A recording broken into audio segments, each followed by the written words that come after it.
Bagi keluarganya Lucia, tidak ada bedanya dengan hewan peliharaan yang mereka pelihara. Bahkan, seekor hewan peliharaan saja nasibnya lebih baik daripada gadis tak berdaya yang tidak punya hak apapun ini. Andai saja sejak awal dia tahu bahwa dia hanyalah domba kurban untuk sebuah ritual.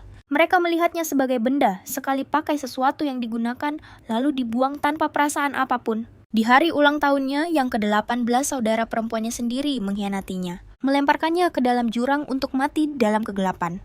Dia tidak pernah menginginkan ini, tapi jauh di lubuk hatinya, dia berdoa agar mereka menderita.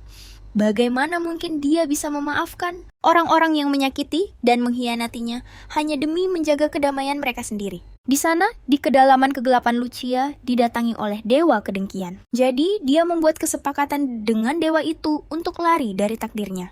Kontrak itu menjanjikannya kekuatan untuk membalas dendam, dan tawaran itu sangat menarik baginya. Tidak ada yang berani, macam-macam dengan keluarga paling kuat, bangsawan sihir di kekaisaran keluarga Rothbell. Sihir keluarga Rothbell adalah impian dan sumber iri bagi setiap penyihir. Pengaruh mereka begitu luas, bagaikan langit yang tak terjangkau.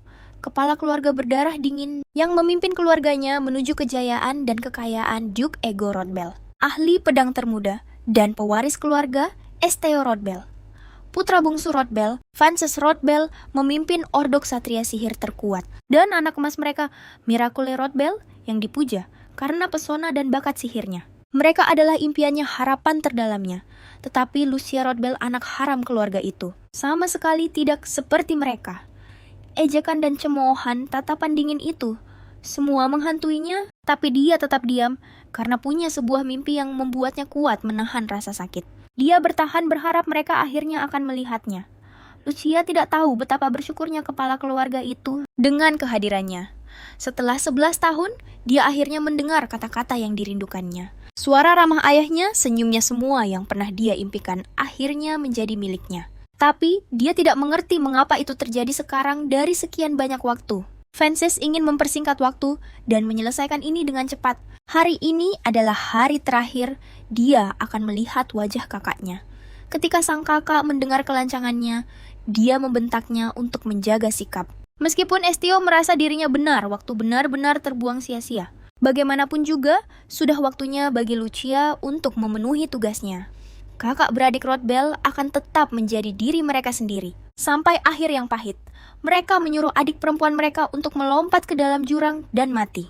Dan melakukannya dengan sangat tenang. Abyss, khususnya yang disebut Ebisu, adalah rahasia keluarga yang dijaga ketat selama berabad-abad. Rothbell pertama menyegel dewa pendendam di dalam Ebisu. Di sana, dia mendapatkan kekuatan yang memberi keluarga Rothbell kekuatan dan ketenaran mereka. Tetapi setiap 100 tahun keluarga Rothbell harus mengorbankan salah satu dari darah daging mereka. Dia tidak percaya betapa dingin dan konsistennya mereka, jadi semua usahanya benar-benar tidak berarti apa-apa. Dia tahu pasti ayahnya menginginkan hal yang sama dengan Tuan Ego, yaitu untuk menjaga kejayaan Rothbell. Dia yakin pengorbanan mulianya akan memberikan tujuan pada keberadaannya yang tadinya tidak berarti. Tapi jika ini adalah suatu kehormatan, Lucy malah menawarkan untuk mengorbankan hewan peliharaan kesayangan ayahnya. Dia ingin menyerahkan Miracle sebagai ganti dirinya. Pemimpin klan tidak bisa menerima kata-kata itu dan menampar wajahnya dengan keras. Tidak ada yang berani menyebut nama Miracle saat dia ada. Keluarga itu menunjukkan belas kasihan pada Lucia meskipun mereka menganggapnya sebagai sampah. Kebenaran yang mengerikan, dia juga putri mereka. Jika saja mereka pernah berhenti untuk memikirkannya, mereka tidak akan pernah melakukan ini. Tapi Tuan Ego yang kejam tidak pernah melihatnya sebagai anaknya sendiri. Bagi ayahnya, dia adalah sebuah noda, sebuah kesalahan yang ditoleransinya hanya untuk hari ini. Dia yakin hanya kematiannya yang akan menyelamatkan keluarga Rothbell. Sang pahlawan wanita benci karena mereka bahkan ingin memanfaatkan kematiannya. Tetapi, melarikan diri adalah hal yang mustahil. Dia tidak punya sihir sama sekali. Miracle muncul di ritual pengorbanan mencari ayah dan saudara-saudaranya. Ayahnya tidak pernah menyangka dia akan datang karena kesehatannya sangat buruk. Miracle tidak ingin meninggalkan mereka, bahkan untuk semenit pun. Keluarganya sangat kejam. Yang terburuk, ayahnya tidak pernah mau membawanya ke tempat ini saat semua orang fokus pada Miracle. Lucia mencoba melarikan diri, tetapi ada kekuatan aneh yang terus menariknya kembali. Dia meronta tetapi jurang yang dalam menariknya seperti lubang hitam. Tidak ada yang menyadari ketika Miracle menggunakan sihirnya untuk mendorong saudara perempuannya. Untuk mengamankan masa depan keluarga Rothbell, yang mulia gadis itu mengucapkan selamat tinggal pada Lucy untuk selamanya. Seorang gadis yang hidupnya dianggap tidak berharga oleh semua orang hanya ingin menjadi bagian dari sebuah keluarga. Dalam kegelapan total, Lucy jatuh ke dalam pelukan Tuan Avisa sendiri. Itu adalah penemuan yang luar biasa bagi dewa jahat yang lahir di distrik Lampu Merah. Gadis itu bahkan tidak tahu siapa orang tuanya. Hidupnya yang rapuh sebagai seorang anak berusia 9 tahun berada di ujung tanduk, bertahan hidup dari belas kasihan orang. Rasa dingin yang menusuk terasa seperti pisau yang mengiris tubuhnya, siap mengakhiri hidupnya yang menyedihkan. Dia yakin begitulah semuanya akan berakhir. Tetapi ketika Lucy membuka matanya, dia mendapati dirinya berada di sayap kediaman Rothbell yang hangat. Tidak tahu kenapa mereka menyelamatkannya. Saat itu hal itu tidak penting, dia tidak lagi kelaparan. Dia punya tempat untuk berlindung dari hawa dingin, dan hanya itu saja sudah terasa seperti mimpi. Ketika mereka memberitahunya bahwa dia punya keluarga, sang pahlawan wanita merasa seolah-olah dia telah memenangkan seluruh dunia. Kepercayaan naif akan kebahagiaan untuk anak haram itu membawa malapetaka. Ketika 1 tahun telah berlalu sejak dia tiba di kediaman itu, Fonsis mengurungnya di sebuah ruangan bersama seekor ular beludak. Gadis itu memohon agar mereka membuka pintunya sambil meringkuk ketakutan. Pintu itu baru terbuka ketika Lucia meracuni dirinya sendiri dan nyaris tidak bisa bertahan hidup. Sang ayah berkata, tindakan seperti itu bisa mendatangkan masalah bagi putranya. Kemudian Lucia menyadari, dia tidak akan pernah menjadi bagian dari keluarga mereka. Namun, entah kenapa, dia tidak pernah melepaskan sebersit harapan itu. Sang pahlawan wanita terjun ke dalam jurang, tetapi ketika dia bangun, dia masih hidup. Dia masih merasa seolah-olah seluruh tubuhnya melayang. Tempat di mana roh jahat ini tinggal adalah tidak seperti dunia lain. Raja Kegelapan langsung menyadari keberadaan gadis yang ketakutan itu. Lucia akhirnya berhasil sampai ke tempat di mana kegelapan suram berkuasa. Dia tahu dewa jahat itu terperangkap di Abyssus. Tapi saat ini sifat aslinya tidak penting dalam situasinya. Gadis itu sangat membosankan, bahkan sang dewa pun tidak mau bermain dengannya. Apakah dia dewa jahat atau dewa kematian, keduanya sudah tidak penting lagi. Dia datang untuk mengambil nyawanya, sudah pasti begitu.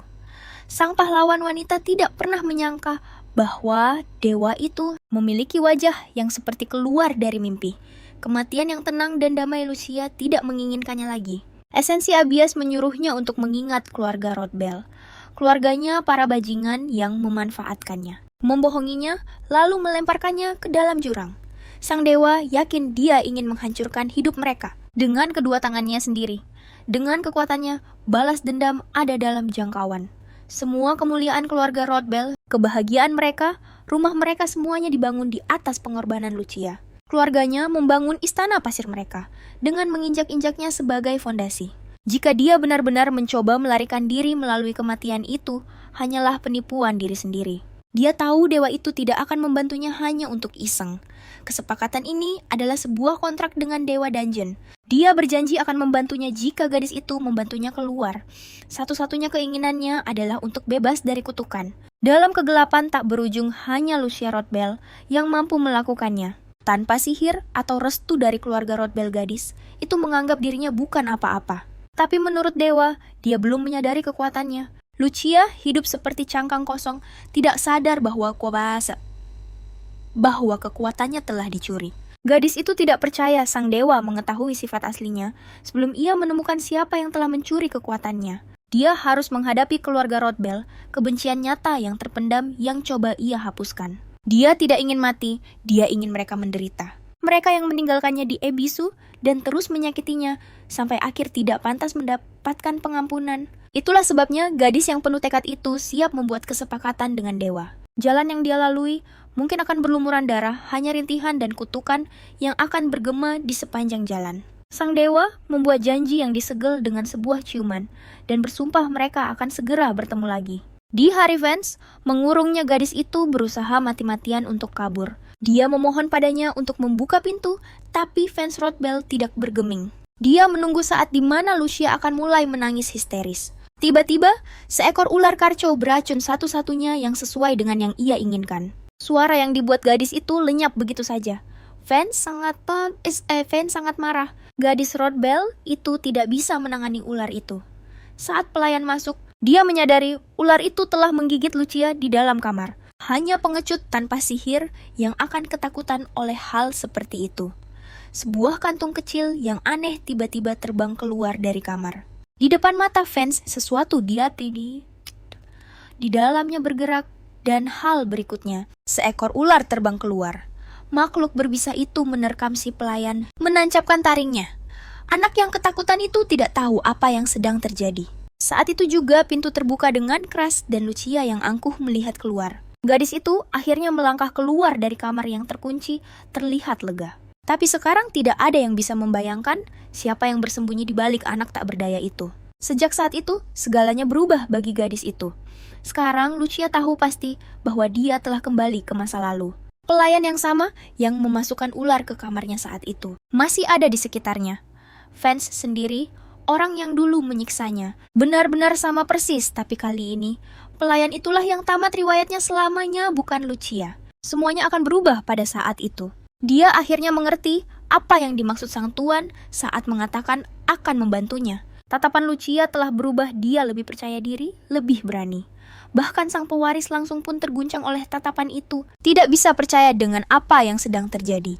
Frances tercengang, tidak pernah menyangka seorang gadis biasa bisa melakukan gerakan seperti itu.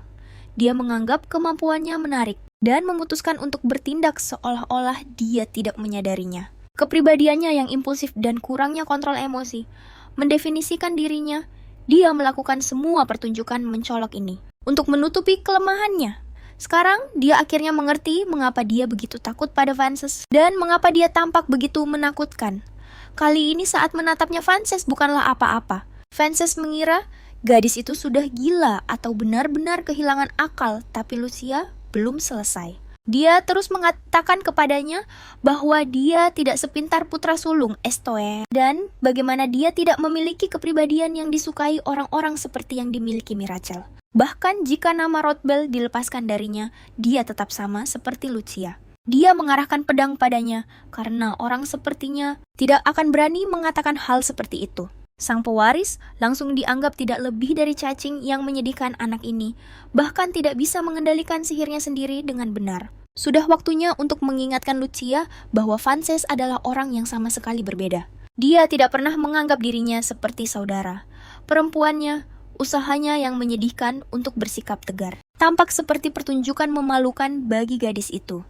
Sang pahlawan wanita tidak hanya melihat Frances Rodbell sebagai orang bodoh. Dalam kehidupan ini, dia ditakdirkan untuk menjadi batu loncatan pertama dalam balas dendam sang tuan. Sampai sekarang, Tuan Guru telah menjelaskan satu aturan kepada anak itu, menggunakan sihir atau menghunus pedang di luar latihan. Sangat dilarang. Frances sangat ketakutan dan bahkan tidak bisa menjelaskan bagaimana ini bisa terjadi. Tetapi sang guru juga menginginkan jawaban tentang apa yang sedang terjadi saat ini. Dia memaksa anak itu untuk menjelaskannya dengan cara yang masuk akal. Seperti yang diduga, Lucia tahu dia akan datang. Karakter utama tahu persis orang seperti apa. Legrand Fedlin itu hanya ada dua cara untuk menjatuhkan seseorang yang terlahir untuk memerintah. Entah kau harus menjadi pemimpin mereka sejak awal, atau mewarisi wewenang dari seseorang di atas mereka. Legrand Fedlin adalah orang terkuat kedua. Di keluarga Rodbell, bayangan sang kepala keluarga.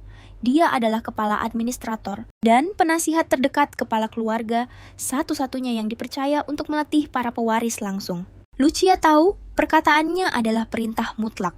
Menyadari sihir Van yang tidak stabil adalah hal yang mudah baginya. Dulu Lucia akan langsung ketakutan begitu melihat Van menundukkan pandangan di hadapannya. Tapi sekarang dia punya hal lain untuk difokuskan. Dengan anggukan Legrand, dia siap menanggung kesalahan kakaknya. Sudah jelas kakak Van terlalu terguncang oleh apa yang terjadi. Seseorang seperti sang pengurus dia melihat semuanya dan langsung paham dalam sekejap. Tapi dia bahkan tidak peduli sedikit pun tentang anak yang bisa saja mati oleh pedang itu. Dalam situasi ini, satu-satunya hal yang penting baginya adalah membereskan masalah Van. Karena jika dia membiarkan kebodohan sang pewaris ini, itu akan menjadi celah dalam fondasi keluarga. Masalahnya hanyalah si bajingan yang mereka anggap tidak berguna dan tidak mampu itu. Ada kemungkinan dia akan membela Frances dan berbohong untuknya. Lalu, Ligran mungkin akan berpikir kalau bajingan ini ternyata berguna juga karena meminta agar kakaknya tidak dihukum. Lucia menjelaskan bahwa Frances hanya mencoba menyelamatkannya. Frances terlihat bingung, tidak tahu harus bereaksi bagaimana. Sang kepala pelayan tidak pernah membayangkan seekor ular berbisa akan bersarang di rumah ini. Tapi, dia masih berharap Tuan Muda akan menambahkan sesuatu. Ketika tidak mendapat jawaban, Ligran berjanji akan memberitahukan semuanya kepada kepala keluarga. Merasa namanya mungkin akan dibutuhkan, Lucia mengucapkannya dengan lantang. Karena dia ada di sana, untuk semua yang terjadi, sang kepala pelayan melakukan semua yang dia bisa saat itu. Itu sudah cukup untuk membuat nama Lucia terukir dalam ingatan Ligran untuk waktu yang sangat lama. Balas dendam sang heroin telah dimulai dan dia berencana untuk menyelesaikannya sampai akhir. Agar para pemberontak melihat semuanya sepanjang malam, Lucia tidak bisa mencerna apa yang terjadi. Ini adalah pertama kalinya hal itu terjadi. Ini adalah pertama kalinya dia berbicara kepada mereka dengan begitu lantang dan terus terang. Dia bahkan tidak pernah berani bermimpi untuk melakukan hal ini sebelumnya. Kemarin setelah Ligran pergi, Frances sangat marah pada adiknya. Dia menuntut Lucia menjelaskan kenapa dia berbohong terang-terangan, tapi mata adiknya menunjukkan bahwa dia tidak akan bicara sepatah kata pun. Benar saja, Frances hanyalah anak bodoh yang tidak tahu apa yang dilakukannya. Dia tidak berhak berpikir kalau Lucia melakukan ini untuk menolongnya. Seorang heroin sejati tidak akan melakukan hal seperti ini. Untuk menenangkan penyerangnya dan menghentikan ide-ide bodohnya, gadis itu berkata dia melakukannya untuk dirinya sendiri. Karena dia tidak mau terseret ke dalam masalah kakaknya yang tidak ada gunanya. Sang pewaris itu bahkan tidak sadar betapa menjijikannya. Aksi kepahlawanan palsunya akan lebih baik jika dia membiarkan adiknya sendirian setelah ini. Tapi mengharapkan hal itu adalah sebuah kenaifan total. Seperti yang dikatakan Esteo, dia hanyalah mainan kecil yang berguna tidak lebih. Tapi sekarang bukan waktunya untuk dikuasai emosi. Ligrin sudah pasti bisa saja melaporkan kekacauan kemarin. Jika dia melakukannya, itu sudah pasti perintah langsung dari Duke sendiri. Semuanya berjalan persis sesuai rencana Lucia. Kemarin seperti yang sudah diduga, sang tokoh utama dipanggil ke kantor Duke. Dia tidak tahu kalau sang pengurus yang membawanya ke sana. Ligran Fedlan datang sendiri untuk menjemputnya. Bukannya mengutus pelayan sembarangan. Dia ingin tahu apa maksud gadis itu. Saat dia berkata bahwa kemarin satu kali sudah cukup baginya untuk memalingkan muka. Seperti yang diduga, sang pengurus tidak akan membiarkannya begitu saja. Situasi yang tegang dan campur tangan pihak ketiga, semua itu bisa saja memutarbalikkan persepsinya. Bahkan, pilihan paling logis yang dia buat saat itu hanyalah yang terbaik dari pilihan-pilihan yang buruk. Orang biasa mungkin tidak akan menyadari keanehannya, tapi Ligan langsung menangkap suasananya. Dia menyadari kemungkinan ada orang lain yang merencanakan setiap gerakannya. Itulah sebabnya dia memutuskan untuk turun tangan sendiri. Tapi sekarang bukan waktunya untuk membahas itu. Saat ini Lucia hanya perlu tuan pengurus untuk mengingat namanya. Dari luar kelihatannya dia melakukan semua ini hanya agar pria itu mengingatnya. Jika dia hanyalah seorang pelayan biasa, dia tidak akan berani berbohong. Jika Ligran tidak mengenalinya, dia akan menerimanya begitu saja, tapi Rodbell kecil adalah anak dari kepala keluarga, dan jika kebodohannya mempermalukan nama ayahnya, dia tidak bisa memaafkan itu. Biarkan mereka membencinya, biarkan mereka menolaknya. Lucia tetaplah bagian dari keluarga Rodbell. Ligran mengerti maksudnya, tapi dia bilang gadis itu salah. Bahkan kebanggaan yang dia tunjukkan saat mengatakannya, seolah-olah dia punya hak untuk menyuarakannya. Dia berkata, di rumah ini bahkan menunjukkan kehendak sendiri pun butuh izin. Tempat ini punya pemilik dan pemiliknya adalah kepala klan. Ada mantra khusus di pintunya. Kau tidak bisa masuk begitu saja. Hanya segelintir orang yang bisa melewati ambang batas itu, Ligran dan anak-anak sang kepala klan. Bahkan menyebut darah sang kepala klan tanpa seizinnya adalah sebuah penghinaan. Saat ini, gadis itu tidak punya wewenang atau kekuatan untuk melakukan ini. Jadi, sang pengurus menggunakan kekuatan untuk menerobos portal bersamanya. Tanda yang terukir di tangannya akan lenyap dalam 1 jam. Lucia bisa menganggap ini sebagai sebuah jendela kesempatan sementara. Gadis itu harus membuktikan bahwa usaha pria itu padanya tidak sia-sia. Kekosongan emosional. Tidak ada kata lain yang lebih cocok untuk Lucia selain itu. Untuk pertama kalinya dalam hidupnya, dia punya seseorang yang benar-benar bisa dia panggil dengan sebutan itu. Itulah kenapa dia tidak bisa menolak panggilan ayah. Meskipun yang dia dapatkan sebagai balasannya hanyalah cemoohan dan diabaikan sekarang. Sang protagonis mengerti betapa bodohnya dia saat itu karena perintah tuannya. Gadis itu akhirnya bertemu langsung dengannya. Menurut laporan Legrand, sang penguasa telah mendengar tentang keributan kemarin. Tidak ada alasan omong kosong seperti itu menjadi bahan gosip. Pria itu persis seperti yang Lucia ingat. Bahkan jika seekor ular hampir membunuhnya, atau jika Frances hampir menyebabkan sebuah tragedi. Baginya menjaga kehormatan Rodbell adalah yang utama. Begitulah cara dia memimpin keluarga dingin dan tanpa perasaan. Tidak ada yang akan mendengarkan jeritan seorang anak haram berusia 11 tahun. Dia tetap menyeretnya masuk untuk memberinya peringatan secara langsung. Mengetahui hal itu hanya untuk memadamkan sedikit pun bibit pemberontakan sebelum tumbuh. Lucia tahu persis bagaimana cara dia berpikir. Ini semua adalah permainan harapan palsu yang kejam. Seorang pria sedingin dan sekejam dirinya tidak akan mengasingkannya. Bahkan jika dia menganggapnya sebagai aib, itu berarti ada alasan khusus untuk itu. Lucia berpikir mungkin itu karena cintanya pada ibunya. Dia berpikir mungkin di suatu sudut hatinya, dia masih putrinya. Itu adalah ilusi yang sia-sia dan bodoh. Dan itu menghentikan sang protagonis untuk bisa benar-benar melepaskannya. Ternyata, itu adalah bagian dari rencana jangka panjangnya untuk membuatnya hampa secara emosional. Jika dia mencoba kabur atau bunuh diri, semua rencananya akan berantakan. Itulah sebabnya sang ayah menciptakan kondisi di mana dia bisa dan harus bertahan. Lucia bersalah karena telah memberinya masalah yang tidak perlu. Kalau begitu, sang raja mengusirnya. Dia mendapatkan apa yang dia inginkan dengan mengasingkan gadis itu, dan sekarang giliran gadis itu. Semuanya demi satu momen ini. Gadis itu punya satu permintaan untuk yang mulia. Ego memutuskan bahwa Lucia bersikap menantang hari ini, dan dia sudah menghabiskan cukup banyak waktu untuknya. Tanpa diduga gadis itu memintanya untuk tidak mengakuinya sebagai putrinya. Tatapan kepala keluarga itu menjadi kosong seperti dia salah dengar. Ego berpikir gadis itu bahkan tidak tahu apa artinya. Lucia mengambil keputusan ini setelah berpikir panjang sejak dia bergabung dengan keluarga ini. Dia mendapat reaksi tak terduga dari sang Duke. Tentu saja rencananya berhasil. Itu jelas bukan bagian dari rencananya.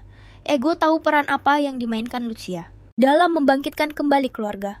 Rodbell, tokoh utama wanita, adalah seorang gadis dengan mata merah padam dan nilai yang sangat besar. Kepentingannya tidak bisa digantikan oleh apapun karena dia adalah Lucia Rodbell. Sudah saatnya baginya untuk menyusun kembali kepingan-kepingan itu. Legrand sangat puas dengan percakapannya dengan Duke Ego. Berkat perhatian staf pengelola Nona Lucia berhasil melakukannya. Dia menangkap sorot matanya yang seolah ingin mengatakan sesuatu. Staf pengelola tidak perlu melakukannya. Dia mungkin sudah menyadari apa hasil dari usahanya. Dia percaya, setiap orang punya tempat yang sesuai dengan status mereka. Jadi dia berharap Lucia akan belajar dari kesalahannya dan memikirkan di mana tempatnya seharusnya. 10 menit yang lalu, sepertinya Duke hanya membuang-buang waktunya. Tidak ada gunanya berusaha untuk sesuatu yang bahkan tidak pantas mendapatkan perhatian. Ego telah mengambil keputusan tidak akan ada penolakan. Dalam keputusasaan Lucia memohon padanya untuk mempertimbangkannya kembali, tapi dia tidak punya hak untuk mempertanyakan keputusannya. Gadis itu berpikir satu-satunya cara untuk menghindari masalah adalah dengan memutuskan hubungan dengan keluarga. Jadi, dia kembali menyerang ayahnya. Ego akan membuat keputusannya setelah dia mendengar alasan mengapa dia memilih jalan itu. Jika rencananya yang telah dipikirkan dengan matang, didasarkan pada kekacauan, kemarin rencana itu pasti akan gagal. Sekarang, karena hal sepele seperti ini, dia harus menguatkan dirinya. Lucia mendekatinya dengan sebuah permintaan karena dia adalah kambing hitam di keluarganya. Jauh di lubuk hatinya dia juga tahu itu.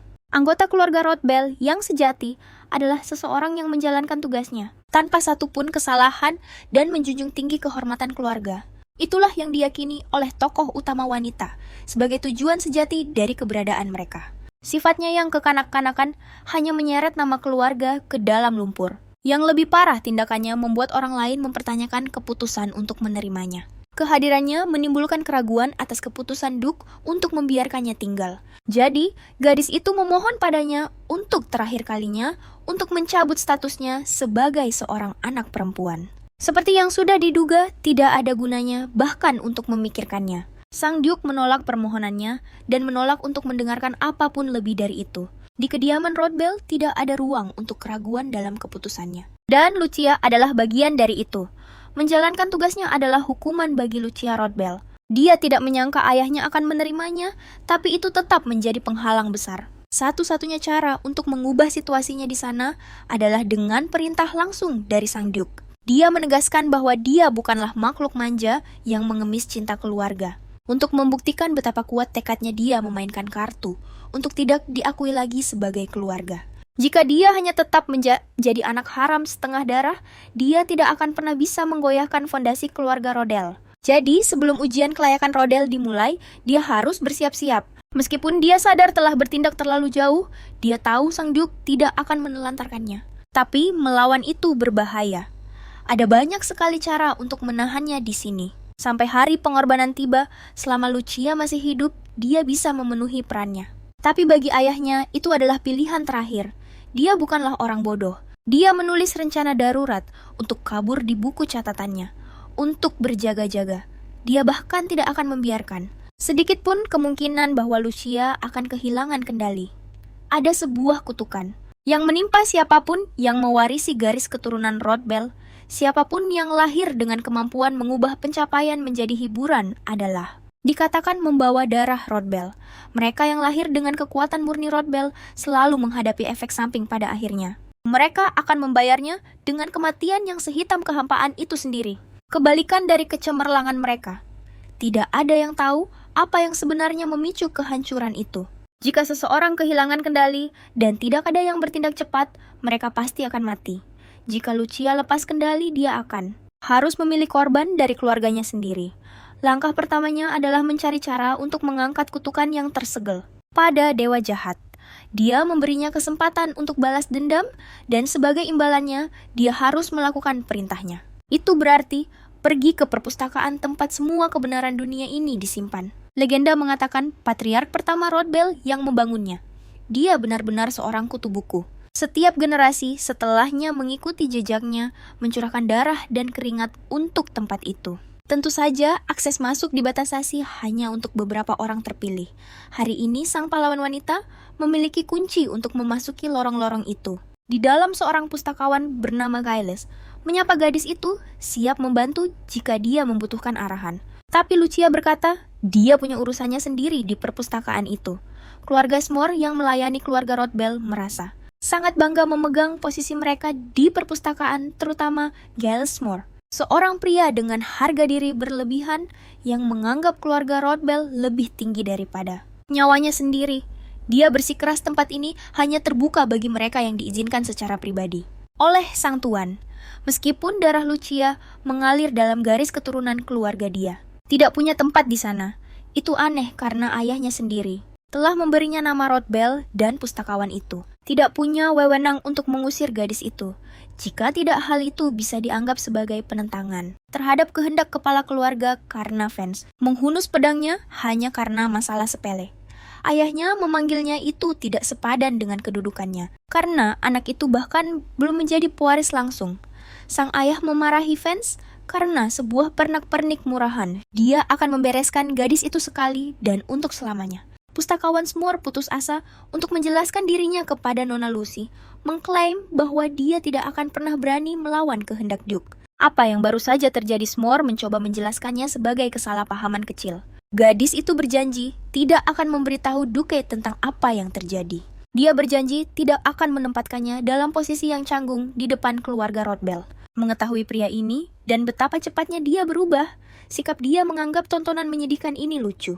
Dia tahu lebih baik untuk menetapkan batasan yang jelas untuk nama keluarga Rodbell sejak awal. Lagi pula, dia akan melakukan apapun untuk tetap memegang kendali atas perpustakaan. Dia masih harus melakukan banyak pencarian di sini, dan dia tidak akan membiarkannya menghalangi jalannya. Setelah membereskan kesalahpahaman, gadis itu menyuruh pustakawan untuk kembali bekerja. Kediaman Rodbell masih gempar, dan fans masih tidak bisa menemukan Lucia. Mencoba mencari tahu di mana dia berada sambil kehilangan kesabarannya. Dia memikirkan setiap skenario yang mungkin. Saat menaiki tangga, dia tidak sengaja mendengar percakapan antara manajer Lee Green dan Jay Smoor. Percakapan itu tentang seorang gadis misterius yang menyelinap ke perpustakaan Rodbell. Ligrin menyarankan untuk mengabaikan kunjungannya, tetapi harus berhati-hati dengan ucapan mereka.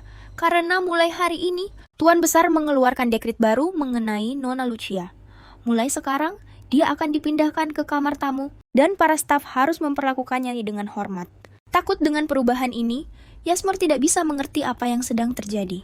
Ketakutannya bisa dipahami. Hingga baru-baru ini, mereka memperlakukannya tidak lebih baik dari seorang pelayan. Menyaksikan semua ini, Lagrange sepenuhnya memahami perasaan JC. Sebelumnya, dia tampak seperti anak yang bodoh dan menyedihkan, tapi sekarang semuanya berubah. Sebagai seorang Rodbell Nona, itu mencoba mencari tahu sendiri apa artinya menjadi seorang Nona Rodbell sejati. Sang Nona Rodbell mengamati sekelilingnya sebisa mungkin, tetapi dia tidak menemukan apa yang dicarinya. Di antara semua buku, tidak ada satu rak pun yang berhubungan dengan dewa jahat. Meminta bantuan Giles bukanlah pilihan itu terlalu berbahaya jika Duke mengetahuinya. Dia harus menerima kenyataan bahwa Giles telah pergi. Berkat itu, dia menemukan bagian perpustakaan yang sangat terlarang yang pernah dia dengar. Itu adalah ruangan bagi mereka yang telah lulus ujian pewaris langsung dan ritual inisiasi. Dulu mereka bahkan tidak membiarkannya bermimpi tentang ujian ini. Ujian itu sendiri sangat berbahaya, tapi dia memutuskan untuk menyelesaikannya sampai akhir. Meskipun jalannya panjang selama tanda itu masih aktif, dia harus menjelajahi tempat ini sebanyak mungkin. Dia menjelajahi seluruh perpustakaan selagi dia punya kesempatan untuk menggunakannya dengan bebas. Kegembiraannya tidak berlangsung lama. Fonsis menerobos masuk ke perpustakaan, mengancam akan memberinya pelajaran yang pantas. Dia mencengkeram pergelangan tangannya, tapi Lucia memohon agar dia melepaskannya dan berhenti membuang waktu berharga untuk hal yang tidak penting. Fonsis mengharapkan reaksi yang sama sekali berbeda. Dia siap menunjukkan padanya siapa yang berkuasa bersikap angkuh, layaknya bangsawan menunjukkan belas kasihan dan superioritasnya. Lucia mengingatkannya pada kekacauan kemarin dan hukuman atas tindakan cerobohnya. Dia memperingatkan bahwa jika manajer Lagrange mengetahuinya, dia tidak akan pernah membiarkannya begitu saja lagi. Fonsis tidak bisa berkata apa-apa lagi. Lucia keluar dari pintu dalam sekejap. Untuk sesaat dia mengira gadis itu benar-benar peduli jika dia mendapat masalah. Dia tidak tahu apa yang dipikirkan gadis itu. Mungkin dia ingin Fonsis dihukum. Takut terlihat seperti orang bodoh, dia berlari mengejarnya. Dia kehilangan kendali, mengepalkan tinjunya dan mengayunkannya ke arah gadis itu dengan marah. Mereka mendongak dan buku-buku berterbangan ke arah mereka dari atas. Semuanya terjadi begitu cepat. Fonsis tergeletak di lantai mengingat kembali penghinaannya. Dia bahkan tidak terluka, yang mana itu mustahil karena buku-buku tadi mengarah padanya. Lucia berdarah menerima setiap hantaman yang seharusnya untuknya. Dia tidak bisa mempercayai matanya. Yang dia inginkan hanyalah membuktikan siapa yang berkuasa. Semuanya tidak berakhir begitu tragis. Luka-lukanya tidak serius, dan mereka memanggil dokter untuk gadis itu. Setelah memeriksa gadis itu, dokter bersikeras bahwa dia membutuhkan makanan yang layak dan kaldu obat. Mulai sekarang, dia ditugaskan seorang pelayan pribadi bernama Marin. Dia sekarang ditunjuk sebagai pemandu Nona, dan akan menjadi pendukungnya mulai hari ini. Lucia akan tinggal di kamar tamu di lantai 3. Yang Mulia memastikan gadis itu mendapatkan kamar terindah yang tersedia. Kepala koki menyiapkan hidangan mewah. Dan disinilah dia diundang ke meja makan. Mejanya dipenuhi dengan berbagai macam hidangan. Dia terkejut sebelum akhirnya jatuh ke dalam jurang. Dia bertahan hidup dengan sisa makanan dan roti. Basi dia bahkan tidak bisa bermimpi untuk menikmati kemewahan rasa.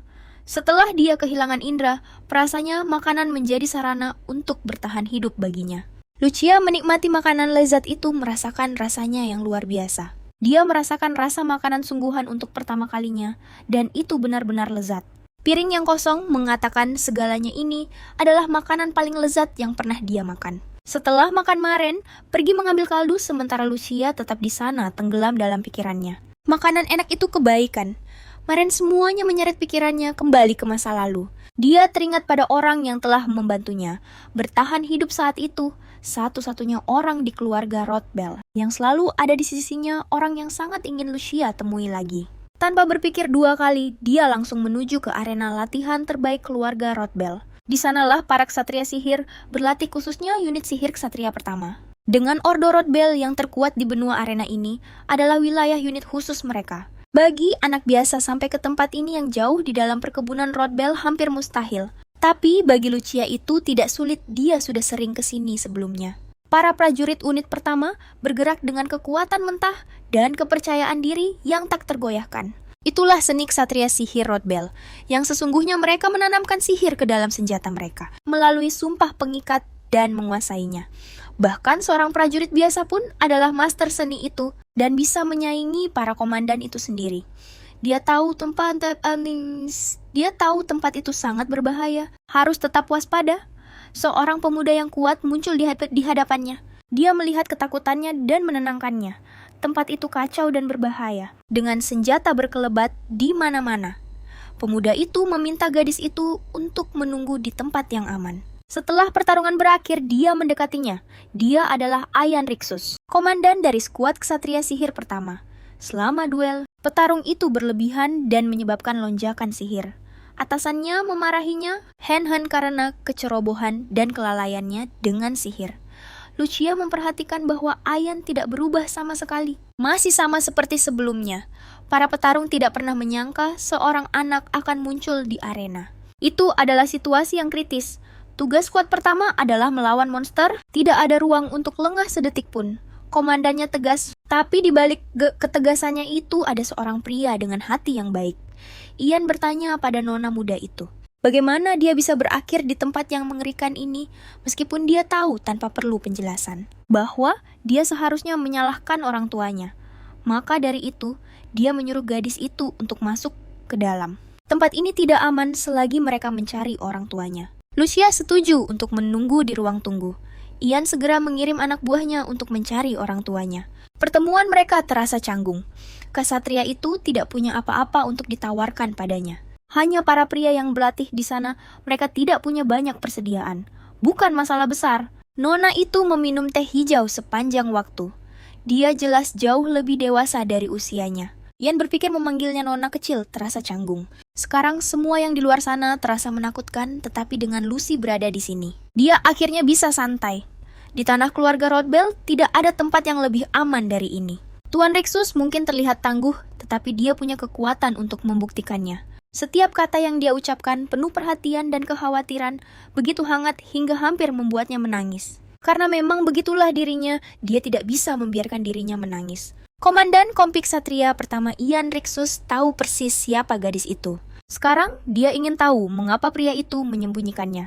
Tuan Ian yang sombong itu berpikir aktingnya sudah cukup bagus, tetapi dia tetap saja melakukan kesalahan. Ayolah, di kediaman Rodbell semua orang tahu tentang Lucy. Dia tidak mencoba menipunya karena dendam. Kemarahan Ian pada kecerobohan dan sikap dingin keluarga itu meluap, bahkan jika dia sendiri tidak menyadarinya. Baginya, dia hanyalah seorang anak yang butuh perlindungan titik. Dia tidak bisa berhenti berpikir tentang bagaimana Lucy dipaksa untuk hidup, terutama setelah dia hampir terluka hari ini. Tuan Ksatria itu tahu dia sudah melewati batas. Setidaknya gadis itu bisa beristirahat di sana, pikirnya, tetapi tidak ada alasan. Dia berbohong, dan itu salah. Komandan Ian dengan tulus meminta maaf. Bagi gadis malang itu, jika orang lain yang melakukannya, dia akan berpikir itu hanyalah kebohongan lain. Tetapi Ian seorang pria yang baik hati, selalu jujur padanya. Pertemuan pertama mereka di kehidupan lain adalah saat dia tidak punya kepentingan apapun padanya. Sang komandan menemukannya dalam keadaan memar dan bersembunyi di sudut lapangan latihan. Dia hancur saat itu, tetapi pria itu tidak bertanya apa-apa. Dia hanya memberitahunya jika dia tidak punya tempat lain untuk pergi, dia bisa datang ke sana. Sang pahlawan wanita tidak percaya pria itu akan selalu menunggunya. Tetapi ketika keadaan menjadi sangat sulit, dia teringat kata-katanya. Lalu setelah membulatkan tekadnya, gadis itu kembali ke sana pada saat itu juga. Ian sangat senang melihatnya lagi. Seseorang yang berhati besar menyambut Lucia dengan hangat. Gadis itu menerima permintaan maafnya, tetapi ingin menawarkan sesuatu sebagai balasannya. Dari ekspresi sang komandan jelas sekali, ini adalah hal yang tak terduga. Ian juga merasa bersalah, jadi dia memutuskan untuk mendengarkan. Lagi pula, satu-satunya keinginan gadis itu adalah agar dia menjadi guru anggarnya. Hal itu sangat aneh sampai-sampai sang ksatria mengira dia sedang berhalusinasi. Dia tidak menyangka Nona Rodbell punya bakat untuk menakut-nakuti orang. Sang komandan merasa tidak enak, dan dalam keadaan yang berbeda, dia pasti akan setuju. Tapi dia tetap tidak bisa menyetujui usulan ini. Ian tidak pernah menerima murid, dan dia tidak bisa menanggung risikonya. Penolakan keras dari Ian itu sebenarnya adalah pilihan paling bijaksana yang bisa dia buat. Mengingat kepribadiannya, dia bisa saja melindungi anak yang dipandang rendah oleh seluruh keluarga itu. Tetapi, menjadi mentor seorang anak haram secara terang-terangan adalah masalah yang sama sekali berbeda. Karena pelatihan dari sang komandan secara langsung memengaruhi dinamika kekuasaan. Dalam perebutan warisan, jika Ian hanyalah seorang ksatria biasa, dia akan dengan senang hati mewariskan keahliannya kepada gadis itu. Bahkan jika harus menanggung risikonya, itu akan menjadi sebuah kehormatan, bukan sebuah beban. Tetapi, sang komandan memimpin unit pertama, dan dia tahu seseorang akan menerkam titik terlemah bahkan untuk kesalahan sekecil apapun. Dia pernah mengalami rasa lapar, yang kejam iri hati, dan kepahitan yang sama. Dan pengkhianatan hanyalah bayangan yang selalu mengikuti kekuasaan. Ketika menyangkut warisan keluarga Rodbell, semuanya menjadi lebih buruk. Lucia tahu apa yang mengganggunya, tapi dia tidak melihatnya sebagai masalah. Sebagai anak haram, dia tidak bisa mengklaim warisan atau memperebutkan takhta. 3 bulan pelatihan tanpa henti adalah semua yang dia butuhkan. Ujian untuk menjadi seorang Rodbell sejati akan diadakan 3 bulan lagi. Lucia berjanji akan menangani sebagian besarnya sendiri jika Ian bisa meluangkan sedikit waktu. Tetapi, sang kapten tidak menerima murid dan tidak berniat untuk setuju. Untuk meyakinkannya, gadis itu bersumpah akan menemukan manuskrip medis milik Ayla. Jika benda itu ada, itu bisa membantu menyembuhkan penyakit putrinya. Itulah jawaban si anak haram itu atas pertanyaannya. Konon katanya, Ayla yang dikenal sebagai orang suci menuliskan ilmunya di dalam manuskrip itu sebelum dia meninggal. Itu adalah sebuah naskah rahasia yang legendaris. Keberadaannya belum dapat dipastikan. Dikatakan bahwa manuskrip ini bisa melakukan apapun yang mampu dilakukan oleh ilmu kedokteran. Tetapi Ian berpikir kesempatan terbaik untuk menemukannya adalah di dalam brankas keluarga Rodbell. Demi menyelamatkan putrinya, dia bergabung dengan pasukan ksatria Ordo Rendahan. Dia merahasiakan keberadaannya untuk melindungi putrinya dari ancaman. Pertama-tama, sang kapten ingin tahu siapa yang mendorong gadis itu untuk melakukan ini, dan siapa yang berani menyeret putrinya ke dalam masalah ini. Dia sangat marah hingga menuntut jawaban sampai bertindak keterlaluan. Reaksi meledak-ledak dari Tuan Ian Rixus sangat bisa dimengerti. Tapi Lucia berpikir dia tidak boleh kehilangan kesabarannya seperti itu lagi. Dia seharusnya berhenti sejenak untuk berpikir apa yang telah dipertahankannya selama ini. Lucia tidak ingin dia menghancurkan segalanya hanya karena satu situasi buruk.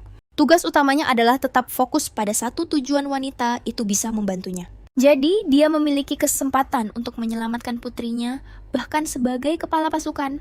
Ian belum diberi akses ke bagian arsip yang terkunci. Tempat itu terlarang kecuali untuk pewaris langsung. Lucia bisa bersumpah atas nama Rodbell. Tidak ada orang lain yang tahu rahasia Ian, dia tidak bisa membocorkan semuanya. Tapi dia bersumpah kebisuannya bukan karena niat jahat kali ini gadis itu tidak meminta apapun. Dia hanya ingin membantu. Komandan Rixus punya pilihan 2 jalan 2 takdir. Bertarung sampai titik darah penghabisan untuk mengulur waktu bagi evakuasi penduduk desa. Atau menutup mata terhadap tragedi yang akan datang dan mundur menyelamatkan pasukan ksatria. Ian memilih untuk mengorbankan diri. Untuk menyelamatkan pasukannya dan warga sipil, dia menahan para monster sendirian. Mengulur waktu yang berharga. Karena keberaniannya nyawa yang tak terhitung jumlahnya berhasil diselamatkan. Pada saat kemenangan itu, yang bisa dia pikirkan hanyalah putri tercintanya. Sherry, tapi dia tidak bisa menyelamatkan nyawanya sendiri. Mereka menghormati pengorbanan mulianya dengan pemakaman yang megah dan khidmat sementara putrinya Sherry yang ditinggalkan dan tidak menyadarinya. Meninggal karena sakit dan kelaparan. Ada alasan mengapa keinginan terakhir Tuan Ain tidak terpenuhi. Sekutu-sekutunya yang berduka butuh waktu untuk pulih. Selain itu, pengasuh yang merawat Sherry mengalami kecelakaan. Lucia tidak berpikir serangkaian kecelakaan itu adalah hal yang wajar. Seorang pria yang memberikan segalanya untuk orang lain menemui akhir yang kejam. Apapun yang terjadi, gadis itu tidak bisa membiarkannya terjadi. Dia bersumpah untuk menjadi harapan bagi Tuan Ayan dan putrinya. Tapi sang komandan masih tidak mengerti apa yang sedang terjadi, bahkan jika seseorang mengenali putrinya. Mencapai naskah itu mustahil. Keraguan menggerogoti dirinya. Apakah wanita di depannya ini benar-benar sang nona? Semua yang terjadi ini membingungkan. Dan Ayen tidak pernah memberitahu siapapun tentang putrinya. Menghadapi semua ini, Nona Lucia benar-benar terpukul. Berjuang menahan rasa sakit di dadanya, seolah-olah dia bisa hancur berkeping-keping kapan saja. Ayan mendekat untuk menanyainya dan menyadari dia sudah terlalu tua untuk hal ini. Yang dia butuhkan hanyalah janji darinya untuk mendukung apa yang dia katakan. Dia bersumpah akan menyerahkan manuskrip Allah kepadanya dengan tangannya sendiri. Tapi dia tidak perlu khawatir jika gadis itu gagal dalam ujian karena mentornya tidak lain adalah Sir Ion Rixi. Jadi dia berpikir bekerja dengan Nona Lucia sebenarnya bisa membuahkan hasil. Sebelum membahas bisnis, ada baiknya mereka meluruskan kesalahpahaman. Sang komandan tidak akan bertanya bagaimana Nona Lucia mengetahui rahasianya, dan jika rahasianya memang bocor, memang dialah yang membuatnya begitu mudah ditemukan. Tetap saja, dia harus menghargai kegigihan Lucia dalam mengejarnya seperti itu. Jika dia mencoba memerasnya, dia tidak akan bertindak sejauh ini. Gadis itu baru saja memberitahunya bahwa dia minum teh hijau tanpa masalah. Tapi teh ini rasanya benar-benar aneh dari sudut pandang manapun. Lucy masih terlihat seperti anak kecil baginya. Melangkah ke lapangan latihan, gadis itu menahan napasnya sejenak. Di depan banyak hal menantinya, bukan hanya ilmu pedang. Lucia akan mempelajari semua yang harus dia kuasai. Semua yang dibutuhkan untuk ujian warisan. Ujian ini menguji kemampuan sang pewaris. Untuk lulus dibutuhkan lebih dari sekadar kekuatan pengetahuan yang luas adalah kuncinya. Dengan pikiran Lucia yang tajam, akademis tidak akan menjadi masalah, tapi Ian khawatir latihan fisik akan lebih sulit. Daya tahan tidak terbentuk dalam semalam. Itulah sebabnya sang komandan tahu, ini akan menjadi yang paling berat bagi gadis itu. Lucia belum pernah berlatih dengan pedang dan kebugarannya tidak dalam kondisi prima, tapi dia bisa mendorong dirinya lebih keras dari siapapun. Gadis itu bersumpah akan memberikan segalanya setiap hari. Memang akan sulit, tapi mereka hanya perlu menjalaninya. Sang komandan tidak tahu apa yang dibicarakan nona muda itu. Dia hanya menyampaikan masalah yang harus mereka hadapi. Mereka perlu mengetahui kelemahan mereka untuk tahu bagaimana cara melangkah maju. Ion tidak punya niat untuk berlatih tanpa rencana atau persiapan. Lucy merasa tidak enak karena dia harus meluangkan waktu ekstra deminya. Waktu jelas sekali. Salah satu masalah yang perlu mereka atasi. Jadi sang master menawari nona muda itu kesempatan untuk menjadi murid resminya. Ini bukan kesepakatan sementara selama 3 bulan. Seperti yang dia sarankan, mereka memiliki hubungan guru murid yang sesungguhnya yang disetujui oleh Duke. Tak lama kemudian, Ligrain Furlan datang mengunjungi mereka. Dia meminta maaf karena datang tanpa pemberitahuan sebelumnya, tetapi mendengar kata-kata itu dari sang pengurus. Sebenarnya cukup menyakitkan. Pada saat itu, Yon memperhatikan wajah Lucy berubah setelah dia tiba. Di sini terlalu berdebu, jadi dia menyarankan untuk pindah ke lokasi lain, tetapi Lagrange meminta untuk menunda pembicaraan lain kali. Dia datang hari ini hanya untuk mengklarifikasi sesuatu. Nona muda Rothbell seharusnya tahu lebih baik untuk tidak mengabaikan konsekuensi dari tindakannya. Tindakannya yang gegabah menyebabkan beberapa dampak serius. Maren yang tidak tahu di mana Lucia berada menemukan dirinya dalam posisi yang sulit, dan para pekerja harus membuang-buang waktu seharian untuk omong kosong ini. Bukannya berlatih. Pertama-tama, dia membuang-buang waktu berharga komandan. Nilai waktu tidak sama untuk semua orang. Jadi, Ligran memerintahkan mereka untuk berhenti membuat masalah dan kembali ke pos mereka. Setiap menit sangat berharga saat ini, dan Lucia seharusnya meminta maaf. Marah Yon tiba-tiba membentak dan menyuruh mereka berhenti. Nona Lucia bukanlah orang yang patut disalahkan, melainkan orang lain. Sang master yakin kepala pelayan itu tahu persis siapa yang mereka maksud. Sejak awal sepertinya, keluarga Rothbell tidak akan peduli apapun yang dilakukan nona muda itu. Bahkan para staf di sini bertindak dengan cara yang sama. Jika dipikir-pikir nona muda itu hanya menjadi dirinya sendiri. Itulah sebabnya mereka mengkritiknya. Ion berpendapat bahwa mereka tidak memberinya kebebasan. Hanya sebuah sangkar emas. Semua ini tentang seorang anak berusia 9 tahun. Sang master hanya mencoba memperingatkan jika ada yang salah paham, tetapi dia berbicara tentang orang-orang yang sebenarnya menyebabkan masalah itu. Dia berharap kata-katanya tidak menyinggung kepala pelayan, tetapi Lucia tetap bersalah karena kepala pelayan itu datang untuknya.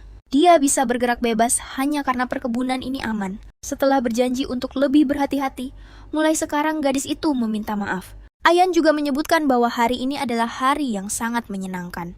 Ligran berharap keputusan komandan dibuat demi kebaikan keluarga Rodbell. Tak lama kemudian, Lucia sudah mempersiapkan diri untuk dimarahi. Di tengah jalan, tapi semuanya berakhir terlalu damai. Bahkan kepala pelayan pun merasa sulit untuk melawan Ian, tokoh kunci di rumah itu. Dalam situasi lain, Ligran tidak akan mundur, tapi hari ini dia tidak punya pilihan. Berdebat dengan Ian dan mencoba menantang kata-katanya akan menjadi pengakuan atas fakta itu yang membiarkan aib seperti itu menimpa kehormatan Duke. Itu tidak bisa diterima. Lucia berterima kasih pada pengawalnya saat dia sampai di pintu kamar. Dia berjanji akan selalu memberitahu Marine tentang segalanya sebelumnya. Tapi, sang manajer tidak bertanya apa yang sedang dipikirkannya saat ini. Jika gadis itu memaksa lebih jauh, itu akan keterlaluan, kata manajer kepadanya, untuk hidup dengan apa yang dimilikinya saat ini. Jika dia mulai menginginkan lebih, dia berisiko kehilangan, bahkan apa yang telah susah payah didapatkannya. Kata-kata itu melekat di benak Lucia. Itu semua demi kebaikannya sendiri. Dia tidak tahu apakah itu sebuah nasihat, tapi nadanya terasa aneh. Namun apapun itu, gadis itu tidak berniat untuk berhenti. Sejauh ini semuanya berjalan sesuai rencana, dan lebih dari itu, keberuntungan berpihak padanya. Dia ditawari magang resmi. Mendapatkan posisi itu tidaklah mudah, karena sang pahlawan akan menghadapi ujian utama keluarga Rodbell. Atas perintah sang tuan komandan pasukan sihir pertama pun tiba. Ian Rixus menyapa kepala keluarga Rodbell. Sang komandan berencana untuk berbicara dengan Aegon tentang mengambil beberapa orang untuk menjadi murid pribadinya. Sampai baru-baru ini, dia sendiri berpikir itu tidak ada hubungannya dengan dirinya, tapi segalanya berubah saat dia bertemu dengannya. Meskipun keahliannya bukan yang terbaik, ada sesuatu yang jauh lebih penting yang berperan. Kebaikan hati tekad yang tak terpatahkan dan intuisi tajam Lucia. Tidak ada yang akan melewatkan kesempatan untuk membimbing seorang anak dengan kualitas seperti itu. Tuan Rixus tahu dia akan tumbuh menjadi orang yang luar biasa. Jadi dia meminta untuk menjadikannya murid pribadi. Kepala keluarga tidak menyangka akan mendengar permintaan seperti itu, karena dia bahkan tidak akan mengira itu tentang putrinya sendiri.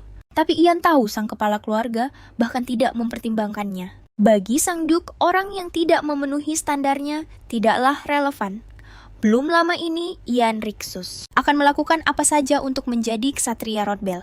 Tapi Tuan Ego hanya menyuruhnya untuk cepat enyah, karena baginya orang seperti Ian hanyalah sampah di pinggir jalan. Pertemuan itulah yang mendorong Ian sampai ke titik ini sambil menahan amarahnya sepanjang jalan.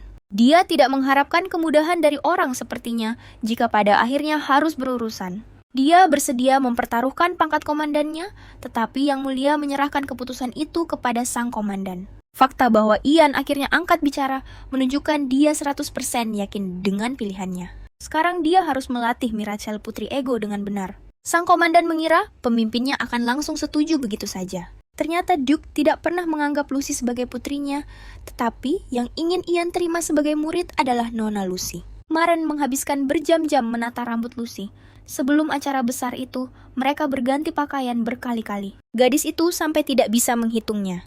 Kemarin Maren mendapat masalah karena Nona Lucy, tetapi hari ini semuanya berjalan lancar. Sebagai permintaan maaf, Lucy melakukan semua yang diminta Moraine sepanjang pagi, tetapi perasaan aneh terus mengganggunya. Ini hanyalah cobaan lain yang harus dia hadapi. Sudah lama sejak dia dipanggil. Sang protagonis akhirnya siap bertemu dengan kakaknya dan kepala pelayan Ligran ada di sana. Masuk akal Francis muncul tanpa diduga.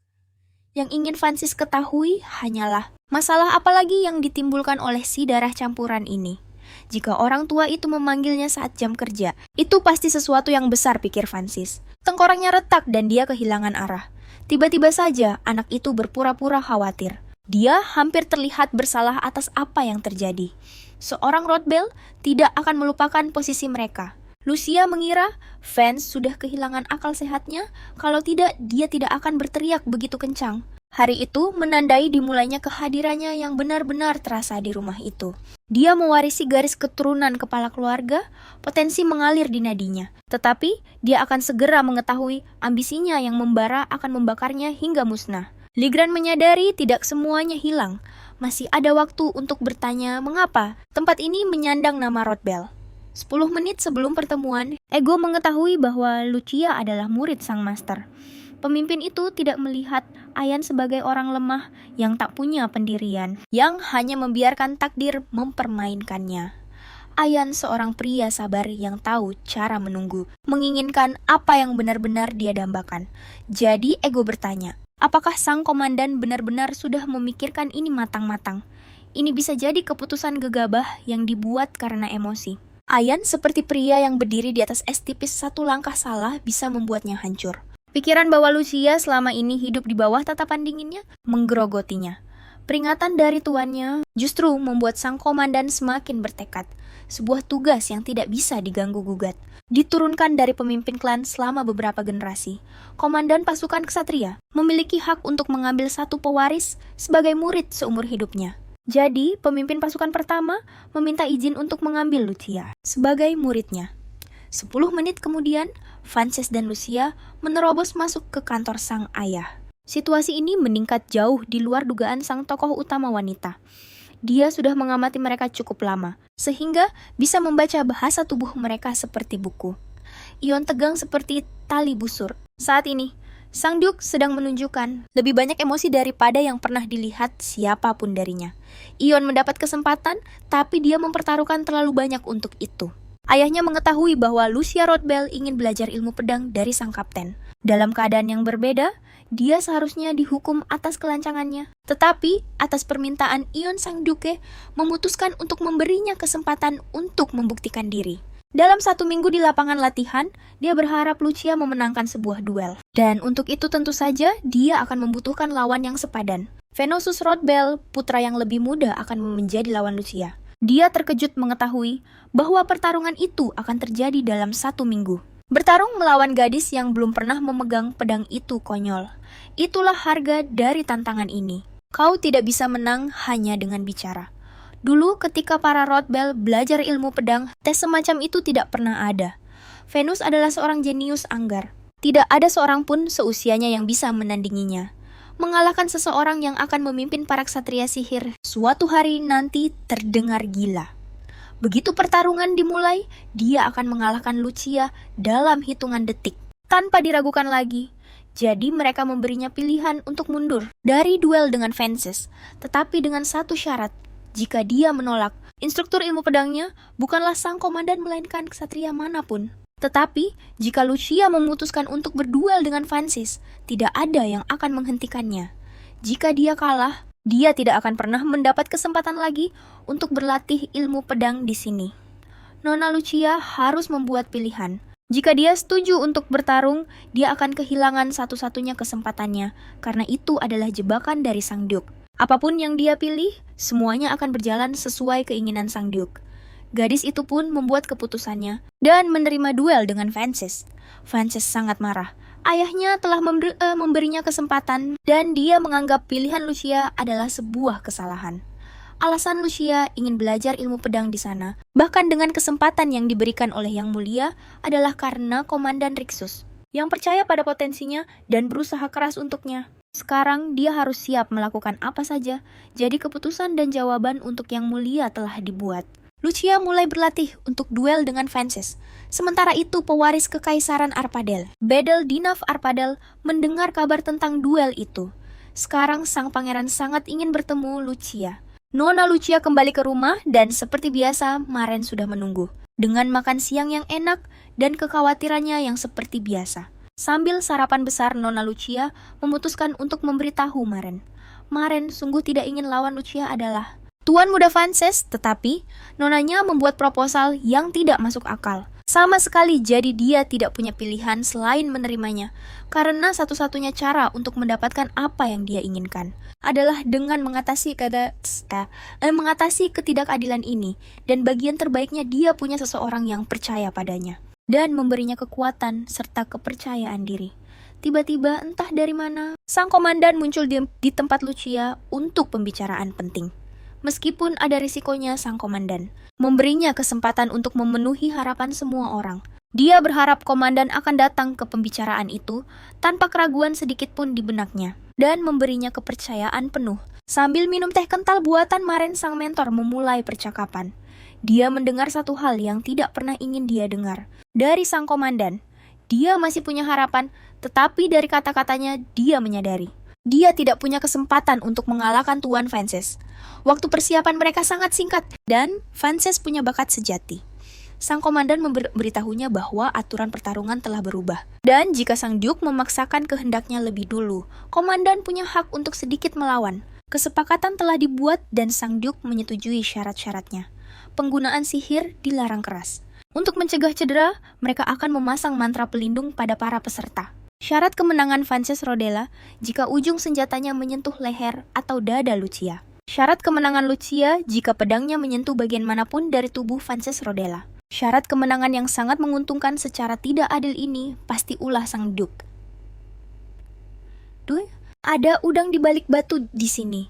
Dengan menyetujui syarat AN yang terlalu menuntut, dia pada dasarnya menumpuk utang budi padanya.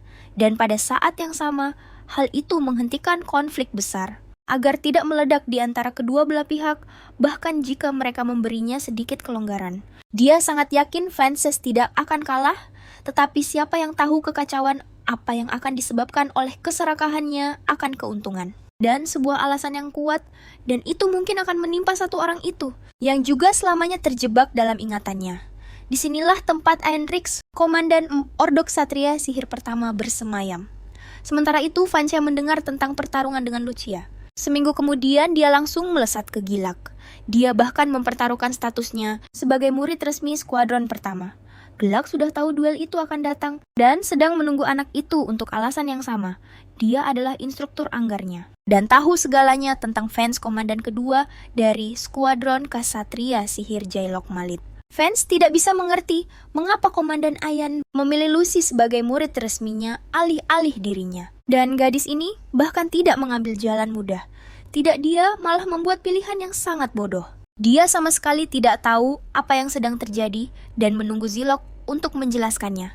Sang guru berpikir semuanya bermuara pada satu hal, mereka berdua adalah sampah dari selokan. Zilok Malit tidak tahu apa yang mereka pikirkan, tapi dia punya gambaran kasar tentang maksud sang Duke. Apa maksud sang guru murni tebakan.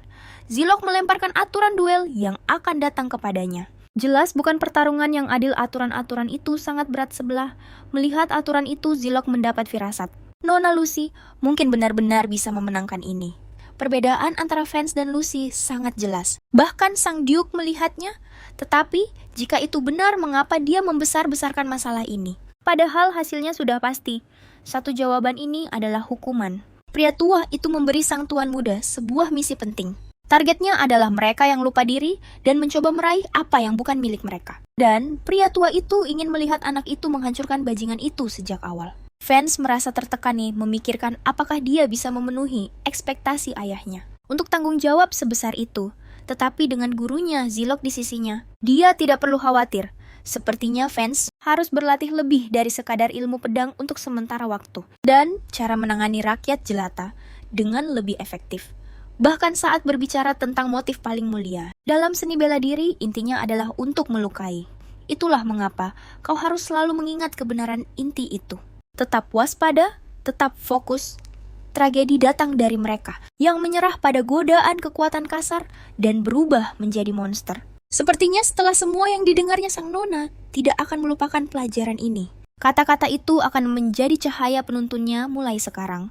Mereka pun menyelesaikan bagian teori. Sekarang waktunya untuk latihan langsung.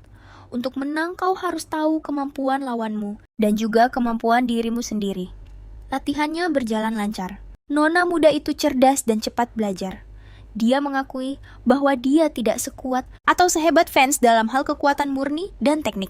Mereka berdua tahu kekuatan masing-masing dan itulah yang memberi mereka keunggulan. Mereka yang terlalu yakin dengan kemenangannya pasti akan menunjukkan kelemahan yang disebut kesombongan. Dan celah itu akan menjadi kunci kemenangan mereka. Semuanya bermuara pada bagaimana mengubah kelengahan para monster ini menjadi kesempatan untuk mengalahkan mereka.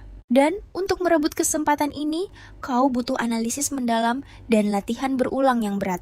Pertama, kau harus memahami dengan jelas situasi yang mungkin akan dihadapi Lucia dalam duel. Membayangkan situasi yang tidak diketahui bisa dengan mudah membawa pikiran ke arah yang negatif. Dan berpikir secara objektif menjadi hampir mustahil. kau bisa lupakan kata duel dan fokus saja untuk menghadapi fans. Karena ini pada dasarnya adalah pertandingan, di mana satu serangan telak sudah cukup untuk meraih kemenangan. Dengan memikirkannya seperti ini, pilihannya menjadi jelas. Nona akan menggunakan tombak. Sekarang tidak ada senjata yang lebih baik untuk duel, tapi Duke mungkin tidak akan menyetujuinya. Sekarang dia mengerti arti dari klausa itu mengingat syarat kemenangannya. Nona sangat khawatir, tapi gurunya memastikan aturannya tidak dilanggar. Di keluarga Rothbell, di mana seni bela diri sangat dijunjung tinggi, tidak ada senjata yang lebih diunggulkan dari yang lain. Tombak adalah senjata favorit di antara banyak ksatria, dan jika mereka mulai mencari-cari kesalahan, Duke sendiri yang akan berada di posisi canggung, ternyata memiliki sekutu, memberimu kepercayaan diri lebih dari yang kau duga. Dan jika Ayan bersikeras menggunakan tombak, dia tidak akan membantah. Menjelang malam, Nona Lucia kembali ke kediaman Rothbell. Maren melihat tangan gadis itu yang lebam dan babak belur dan langsung mengobatinya. Makan malam telah disiapkan. Koki telah menyiapkan makanan yang bergizi, dan semua orang menunggu Lucia. Tapi, gadis yang tidak bisa diam itu gatal ingin berlatih, bahkan di tengah malam. Ayan menyuruhnya untuk istirahat, karena istirahat adalah bagian dari latihan, jadi tidak ada pilihan lain. Tubuhnya sudah sangat lelah. Tangannya perlu dibalut, jadi memaksakan diri bukanlah pilihan. Saat tubuhnya dipaksa beristirahat, Lucia mengulang kembali dalam pikirannya semua yang telah dia pelajari. Ayan memilih tombak sejak awal karena jangkauannya jauh lebih panjang daripada pedang. Jika dia mengayunkan pedang dan maju, dia harus masuk ke dalam zona serangannya. Dan itu memberinya celah untuk menjatuhkannya. Tapi dengan tombak di tangan, dia bisa menjaga jarak dan tetap mendaratkan serangan sambil tetap berada di luar jangkauannya, bertahan dan menahannya. Ditambah lagi, Francis tidak terlalu sering menghadapi petarung tombak. Jadi, dia akan membuat lebih banyak kesalahan.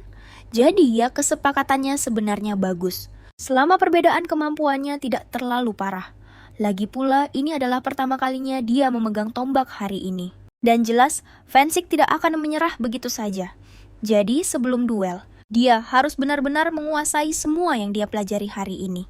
Jika rasa sakit dan beratnya latihan bisa menjadi batu loncatannya, dia akan menerimanya tanpa ragu-ragu. Nona Lucia tahu dia pasti akan melewati semua ini. Dia sangat kelelahan. Dia pingsan begitu saja di pelukan hangat Marin. Marin membawa Lucia ke kamarnya dan menatap anak itu yang dia inginkan hanyalah menghentikan semua ini. Tapi dia tidak bisa berbuat apa-apa meskipun seluruh hatinya sangat menginginkannya. Ayan bersikeras bahwa perawatan Lucia harus yang terbaik. Pelayan itu diperintahkan untuk memberinya makan dengan baik. Memastikan dia merasa nyaman, tetapi harus tutup mulut. Kata-kata manis dan tatapan kasihan dari pelayan tidak akan ada gunanya bagi Nona Lucia. Saat pertarungan dimulai, dia perlu mencari tahu apa pelayanan yang sebenarnya untuk Nona Lucia. Dia tahu hanya seseorang yang pantas yang benar-benar bisa membantunya. Dia tidak punya pilihan selain merawat gadis itu dengan benar. Keesokan paginya, gadis itu keluar untuk berlatih lagi. Di tengah jalan hujan deras turun. Tidak ada payung dan dia tidak bisa kembali. Lucia sangat takut ketinggalan sesi latihannya, karena tujuannya tidak jauh lagi. Dia memutuskan untuk berlari menembus hujan. Di jalan, dia bertemu dengan Kapten Zalak Malit dari Ordo Kedua Ksatria Magi. Dia sudah mengenalnya, karena dia sangat dekat dengan Kapten Ian. Mengenai Kapten Ian, Zilok berbicara seperti bajingan. Memberitahu Lucia bahwa dia diam-diam membesarkan seorang gadis. Gadis itu konon seusia Lucia. Dan Zilok menyebutnya obsesi yang menjijikan lalu menertawakannya. Inilah wajah asli Ion Rixey yang dipuja semua orang, pikir Lucia. Zila bahkan tidak bisa menyembunyikan kegembiraannya bahwa Ion sudah mati. Kata-kata itu dan caranya mengejek orang yang sudah mati dan menertawakan kematiannya benar-benar membuatnya marah. Tapi, Zela hanya tertawa dan mengingatkan Lucia bahwa dilihat dari pakaiannya, dia sedang menuju ke tempat latihan dan bahwa tuan muda sedang bekerja keras. Untuk duel, juga mereka akan saling memacu satu sama lain dengan baik. Dan bagi Zela itu adalah harapan untuk masa depan yang cerah bagi keluarga mereka. Itulah mengapa hati Lucia hancur. Tetap saja, duel menyedihkan ini diatur dengan hasil yang sudah ditentukan hanya agar Ain bisa menaikkan statusnya, menggunakan hati murni nona muda itu. Jika keajaiban terjadi dan dia menang, dia mendapatkan kemuliaan. Jika dia kalah, siapa yang akan menyalahkannya? Dan tiba-tiba, Jilak tanpa rasa malu, sedikit pun meminta bantuan. Berapa banyak orang yang telah dia bohongi, injak-injak dan manfaatkan hanya untuk mengatakan itu sekarang. Seberapa rendah dia tenggelam dalam rencana busuknya. Untuk mencapai posisinya saat ini, dia menginjak siapa saja yang menghalanginya. Dan monster ini melakukan semuanya demi keuntungan egoisnya. Dia menyakiti orang tanpa berpikir dua kali hanya untuk membuat segalanya mudah bagi dirinya sendiri. Nona Lucia mengucapkan selamat tinggal pada Kapten dan berterima kasih atas waktunya, tetapi Kapten belum siap untuk mengakhiri obrolan. Dia menyebutnya sebagai pengakuan bahwa wanita itu berada di bawahnya. Bagi Lucia, kebenarannya sudah jelas tanpa perlu diucapkan. Kapten Ordo pertama Ain Rixuslah yang pangkatnya lebih tinggi darinya. Jilak membentak menuduh gadis itu tidak tahu diri. Dia mengatakan segala macam hal buruk padanya. Orang-orang sepertinya hanya tahu rasa takut, katanya. Dan rasa takut adalah satu-satunya obat untuk orang bodoh sepertinya. Dia pikir Nona Lucia juga bisa menggunakan dosis pahitnya. Gadis itu terlalu takut untuk berkata-kata. Dia bahkan tidak menyadari Ain melangkah maju. Dia membentak Jilak untuk menjauhi Nona itu. Sekarang si penjahat menganggap kejadian pagi itu lucu dan menyuruh komandan untuk tenang. Dia menyebut pertemuan mereka dengan Nona itu sebagai kebetulan dan mengatakan komandan tidak mengerti gambaran keseluruhannya. Sebagai seorang ksatria, dia tidak bisa begitu saja melewati seorang gadis rapuh yang sedang berteduh dari hujan. Ain bertanya pada Nona itu, apakah yang dikatakan komandan kedua itu benar dan apakah dia melakukan sesuatu yang mengancamnya. Dia akan membuat Jilak bertanggung jawab atas perbuatannya. Gadis itu sudah tahu Jilak dan Ain memiliki hubungan yang tegang, tetapi bahkan dengan mempertimbangkan hal itu, Ain tidak akan bertindak seemosional itu. Gurunya mungkin lebih tahu tentangnya daripada Nona muda itu. Itulah mengapa kita tidak bisa membiarkan pria itu mengambil inisiatif. Kita tidak bisa menganggap pertemuan subuh ini sebagai kebetulan. Sang Duke baru saja mengeluarkan dekrit yang meningkatkan status bajingan itu, dan meskipun begitu Jilak memancarkan haus darah yang jelas. Sepertinya semua ini adalah rencana yang matang. Gadis itu berbohong dan memberitahu Aion bahwa semua yang dikatakan Jalak itu benar. Jalak menyadari bahwa gadis itu sedang mencoba mengendalikan situasi, itulah dia si brengsek yang sama yang dia kenal. Sekarang dia terlihat seperti versi muda dari Tuan Esteo, orang yang sangat dikagumi oleh Duke. Jack meminta izin kepada komandan untuk pergi mengatakan bahwa kesalahpahaman telah diselesaikan. Sang komandan bergegas untuk secara resmi meminta maaf kepada Jack atas kekasarannya hari ini. Jack menjawab bahwa itu wajar saja, karena ini adalah pertama kalinya dia menerima murid perempuan. Dan Jack pamit undur diri dengan harapan bisa bertemu dengannya di hari duel. Aion bergegas menghampiri Lucia untuk memeriksa apakah dia baik-baik saja setelah menenangkan komandan. Dia bilang, Jack tidak menyakitinya, tetapi Aion tidak bisa mempercayainya. Dan bertanya-tanya apa yang terjadi di antara mereka. Jack selalu tetap tenang, tidak peduli apapun tantangannya, tetapi hari ini Ian melihatnya kehilangan kendali. Sang komandan teringat bagaimana bertahun-tahun yang lalu Jack merekayasa sebuah kecelakaan saat duel, dan sebagai akibatnya sekutu terdekatnya menjadi lumpuh. Dia sangat marah pada Jack, sehingga dia tidak akan membiarkannya lolos begitu saja sekarang ya.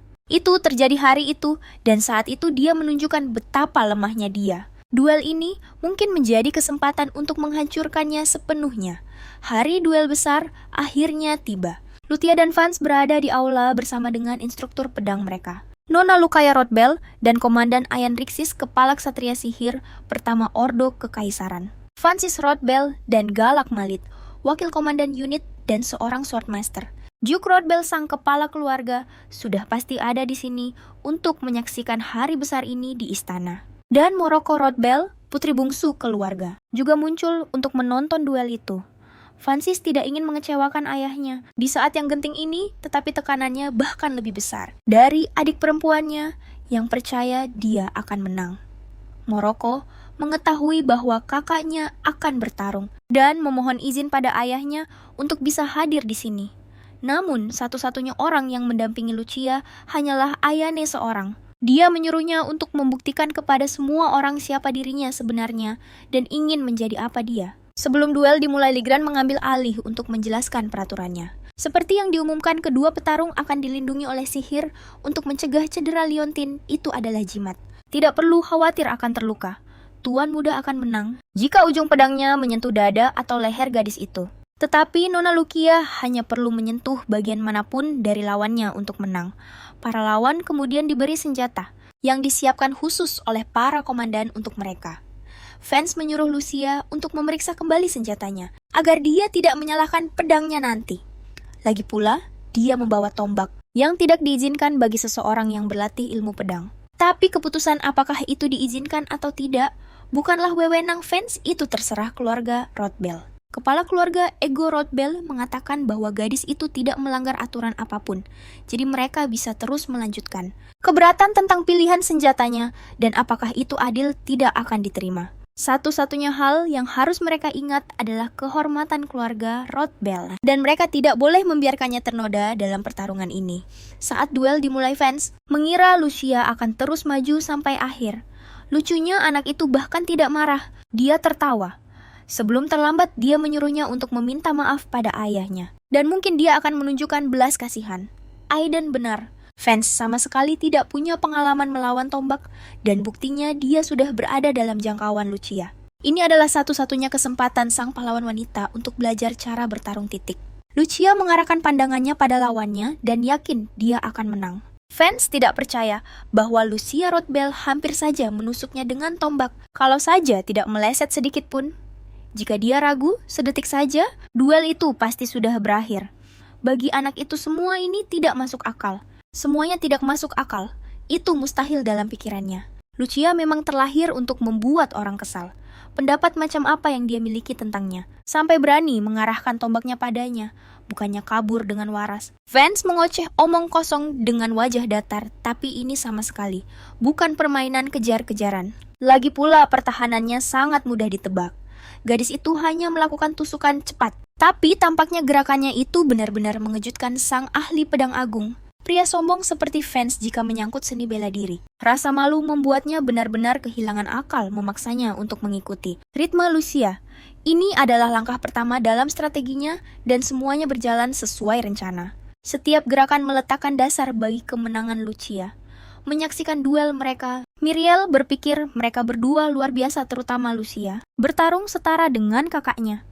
Pahlawan wanita muda itu tampil jauh lebih baik dari yang diharapkan. Menggunakan senjatanya tanpa celah, meskipun itu hanyalah sebuah rencana yang matang. Menggunakannya dalam pertarungan sungguhan sangat mengesankan. Aiden tidak lupa kalau Nona itu punya kartu andalan. Tapi jika pertarungan berlanjut lebih lama, Vansa akan menang. Guru Vansa menyadari, kenekatan awal muridnya dan keahlian Lu Choi membuatnya lengah. Itu tidak berlangsung lama, karena tidak peduli seberapa keras serangga itu menekan otaknya. Bagi tuan muda yang sudah beradaptasi dengan situasi, serangan impulsifnya tidak berarti apa-apa. Vansa tidak berencana melawannya dengan serius, dan dia bahkan mempermalukan dirinya sendiri di depan ayahnya setelah menghancurkan tombaknya. Sekarang dia berharap Lu Choi akhirnya sadar bahwa dia tidak punya kesempatan untuk mengalahkannya. Gadis itu bisa menganggap dirinya beruntung hanya karena bisa mengarahkan tombaknya pada kakaknya, apalagi sampai mengenainya. Itu akan menjadi sebuah keajaiban, tapi sang pewaris sudah muak dengan permainan ini. Dia bermaksud untuk menakutinya. Sekarang, Vansa yakin gadis itu tidak merasakan sakit dari sihirnya, tapi dia tetap akan mengincar leher dan dadanya. Tekanan mental akan menyakitinya. Jauh lebih dari rasa sakit fisik, apapun jadi tuan muda itu membuat Lu Choi meminta maaf kepada ayahnya. Itulah satu-satunya belas kasihan yang akan dia dapatkan. Sang tokoh utama wanita menyesali masa lalunya. Dia merasa malu atas kebodohannya sendiri, perhatian kasih sayang, atau bahkan sedikit kehangatan. Dia mendambakannya memohon untuk itu. Dia menghabiskan seluruh waktunya untuk mengutuk. Bagi Lu Choi, duel ini belum berakhir. Tidak ada yang lebih menyedihkan daripada berterima kasih atas belas kasihannya. Dalam situasi ini, gadis itu ditakdirkan untuk kalah. Senjatanya bahkan tidak bisa lagi menjangkaunya. Bahkan jika dia bisa, dia akan kehilangan keunggulannya, dan Vansa sudah tahu itu. Tapi itulah mengapa kesempatan untuk mengatasi ketakutannya dan melampaui batas kemampuannya ada di sana. Saat Vansa percaya pada kemenangannya, Lucia bertekad untuk memainkan kartu andalannya, menusukkan tombaknya ke arah lawan. Nona Lucia yang pemberani menyatakan duel ini miliknya. Tapi jika dia bertindak seperti dulu, Vansa tidak akan pernah tertipu. Lucia berlatih terus-menerus, tangannya penuh dengan goresan. Dia berusaha begitu keras melakukan semua yang mungkin untuk menang, dan dia memenangkan duel itu. Semua orang sangat senang dengan hasil pertarungan itu. Bahkan Mirabel Rothbell. Lucia menuntut sang tuan untuk mengumumkan hasil duel. Dia membutuhkan jawaban yang jelas dan cepat, karena waktu tidak berpihak padanya. Bahkan Mirabel kecil menunggu jawaban jujur ayahnya. Yang Mulia menyayangi putri kecilnya dan akan mempertahankan citra ayah yang sempurna. Menyela percakapan mereka, Zelok Malit, komandan divisi. Ksatria sihir kedua menerobos masuk karena keputusan belum dibuat. Dia meminta untuk berbicara tentang duel itu.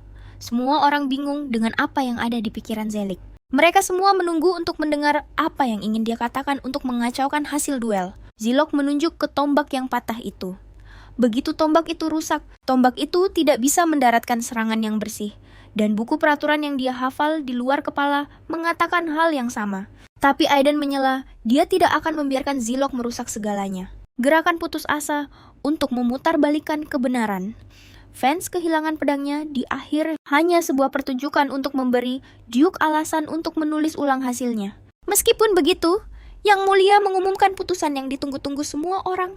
Dia memulai dengan seorang pria yang telah setia kepada keluarga Rovel selama bertahun-tahun, Zelok Malit, komandan kesatria sihir kedua yang pada dasarnya sombong dan kejam. Tapi Duke menghargai tekad dinginnya. Dia mendapatkan apa yang dia inginkan berapapun harganya. Itulah sebabnya dia melatih fans. Zilok contoh pemimpin berdarah dingin yang sempurna. Tapi mungkin dia membuat kesalahan. Fans kehilangan kendali menjadi tidak terkendali dan tidak disiplin. Harapan Zelok musnah seketika. Duke mengumumkan putusannya. Lucia Rothbell adalah pemenangnya. Siapapun yang berani mempertanyakannya atau menantang keluarga Rothbell akan dieksekusi. Nona Lucia senang, bukan hanya karena kemenangan itu, tetapi juga karena keputusan adil dari Duke. Mulai saat ini, Yang Mulia menunjuk Inarixus sebagai mentor Lucia Rothbell. Pelatihannya tidak sia-sia, dan fakta bahwa dia menghadapi segalanya tanpa rasa takut dan terus bergerak menuju tujuannya telah membuahkan hasil. Duke sambil memegang erat tangan putri kecilnya Miracle keluar dari aula. 1 minggu penuh telah berlalu sejak duel itu, dan banyak perubahan terjadi selama waktu itu. Perlakuan para pelayan terhadap Lucia berubah secara signifikan. Sekarang dia bukan lagi hanya seorang anak haram yang biasa mereka abaikan. Cukup lucu bagi Lucia untuk mengetahui alasan sebenarnya sang Duke menahannya di istana. Situasi saat ini tidak hanya menyenangkan Nona Lucia, tetapi juga asisten setianya Marin. Tapi perubahan terbesar adalah fans berhenti mengganggunya. Meskipun fans tetap diam, di dalam hatinya dia hancur berkeping-keping masih dihantui oleh kekalahannya. Nona Lucia tidak terlalu ingin memikirkannya. Bagaimanapun, dulu orang kejam mencoba menyingkirkannya. Dan sekarang gilirannya untuk melakukan hal yang sama. Pelatihan Nona Lucia terus berlanjut. Sekarang beralih ke disiplin inti juga atas permintaan Aina. Kondisi hidupnya mendapat peningkatan besar. Duke memanggil Aiden dan memintanya untuk menangani masalah besar yang mendesak. Sang komandan panik, karena Yang Mulia tidak pernah memberinya tugas di luar divisi. Ini tentang pemecatan Sir Jalak Malit, komandan divisi kedua. Malit dipecat atas permintaan Duke. Karena dia tidak melatih Vansa dengan benar, dia hanya menyia-nyiakan potensi Vansa. Duke bahkan sudah memilih kandidat baru untuk komandan divisi kedua. Sekarang, Aiden khawatir dia bisa digantikan dengan mudahnya. Aiden memberitahu Duke bahwa kehilangan orang nomor 2 akan merusak moral divisi. Yang Mulia memberikan Aiden sebuah buku catatan dan berkata untuk tidak stres. Saat itu, anak Lucia menyelesaikan masalah mereka. Sekarang, ketika Malit mengetahui tentang pemecatannya, dia kesal dan tidak mengerti bagaimana itu bisa terjadi. Dia pikir semua kerja kerasnya sia-sia. Karena permainan anak-anak dan Aiden secara pribadi menyalahkannya. Menyalahkan Malit atas segalanya. Malit mengamuk dan menyerangnya. Aiden tetap teguh pada pendiriannya menerima kemarahan itu tanpa gentar. Dia memiliki kekuatan batin dan keberanian untuk itu.